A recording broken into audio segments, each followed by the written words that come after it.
रंगीले बालों वाली परी। गरिमा बहुत ही सुंदर और अच्छी परी थी। वो अपनी खूबसूरती को ज्यादा बढ़ाने के लिए महंगे महंगे ब्यूटी प्रोडक्ट ऑर्डर करके उनका इस्तेमाल करती थी। साथ ही अपने लंबे काले और रेशम बालों पर कलर करवाने का बहुत शौक था। इसलिए वो कभी भी अपने बालों पर नीला पीला कलर करवाकर आ जाती थी और कभी तो अपने चेहरे पर घरेलू नुस्खे का इस्तेमाल करती है।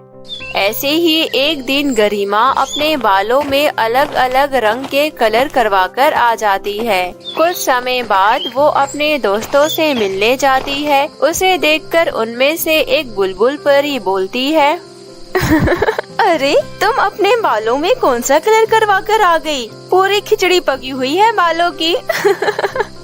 तभी गरिमा परी गुस्से से बोलती है, अरे बेवकूफ परी, तुम्हें फैशन के बारे में कुछ भी नहीं पता। ये तो आजकल का फैशन है। तभी ज्योति परी कहती है, अरे हाँ, आपके बाल तो दुनिया में सबसे निराले लगते हैं। बुलबुल परी को क्या पता फैशन के बारे में। सभी ज्योति परी और बुलबुल परी वहाँ से दूर हो जाती है और ज्योति परी बुलबुल परी से कहती है, तुमने ऐसा क्यों बोला? अगर हम किसी की तारीफ करते हैं तो वह खुश हो जाता है। बुराई करके हमें क्या मिलेगा? इसीलिए मैंने गरिमा परी के बारे में अच्छा बोला। एक दिन वो ब्यूटी पार्लर जाती है। वहाँ से आने के बाद वो अपने बालों में तेल लगा रही होती है, लेकिन जैसे ही वो अपने बालों में कंघी लगाती है, उसके बाल पूरे जटा बन गए थे और वो रोते हुए रानी परी के पास जाती है और कहती है, रानी परी, ये देखिए मेरे बालों को क्या हो गया? ये पूरे जटा बन चुके हैं। तुम्हारे बालों के साथ किसी ने शरारत की है। तुमने अपने बालों में क्या लगाया? मैं तो बस ब्यूटी पार्लर से आकर अपने बालों में तेल लगा रही थी। ना जाने उस तेल में क्या था। लगाने के बाद मेरे बाल बिल्कुल जटा बन चुके हैं। नीली पहाड़ी के पीछे एक झरना बहता है। उस झरने में जाकर तुम अपने बाल धो लेना। फिर गरिमा परी नीली पहाड़ी के पीछे वाले झरने के पास जाती है। वो जैसे अपने बाल धोती है, उसके बाल जम जाते हैं क्योंकि वहाँ का पानी बहुत ठंडा होता है। तभी उसे झरने में से जलपरी निकलती है और कहती है, तुमने इस झरने के पानी को बिना पूछे हाथ लगाया है।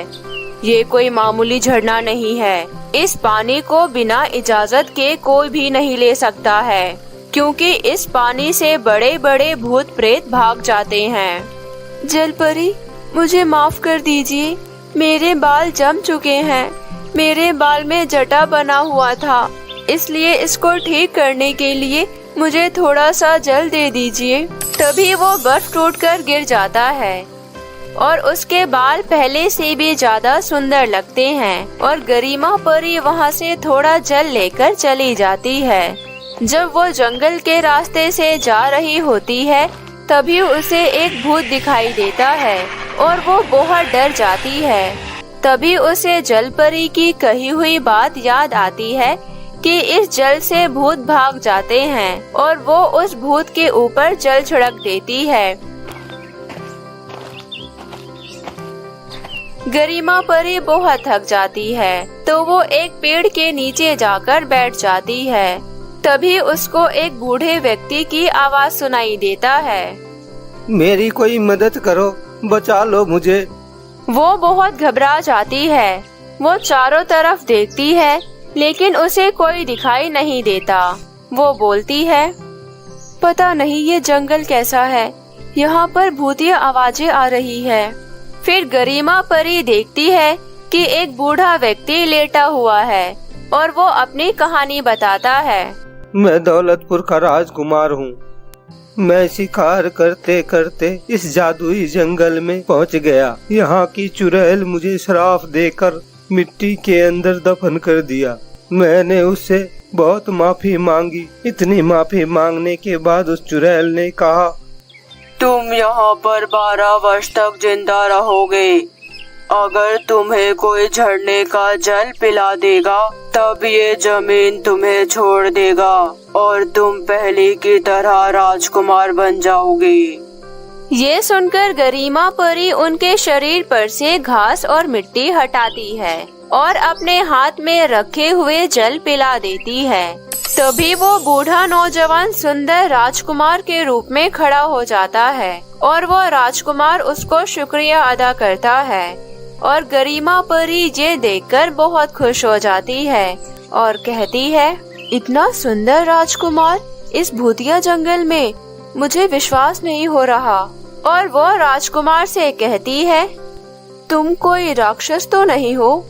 नहीं परी, तुम मेरे साथ चलो, मैं तुम्हें अपना राज्य दिखाता हूँ। मेरा महल पास में ही है।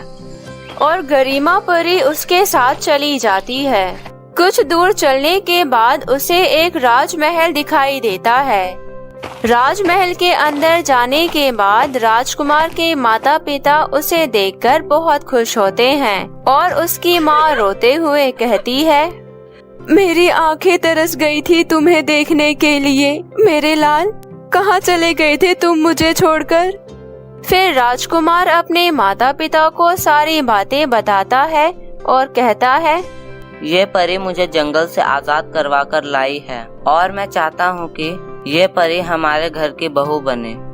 ये सुनकर राजा बहुत खुश होता है। गरिमा परी भी इस बात से सहमत होती है।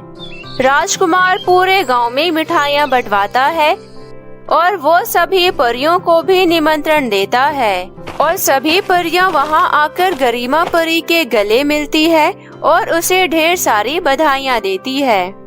तुमने बहुत अच्छा नसीब पाया है। जो कुछ भी होता है अच्छे के लिए होता है। तुम्हारे बाल खराब हुए, तुम जंगल में आई और तुम्हें राजकुमार मिल गया। अब दौलतपुर राज्य के साथ राजकुमार के साथ तुम्हारी शादी हो रही है। राजकुमार को पाने के लिए मुझे बहुत कठिनाइयों का सामना करना पड़ा। डरावने जंगल से गुजरना पड़ा।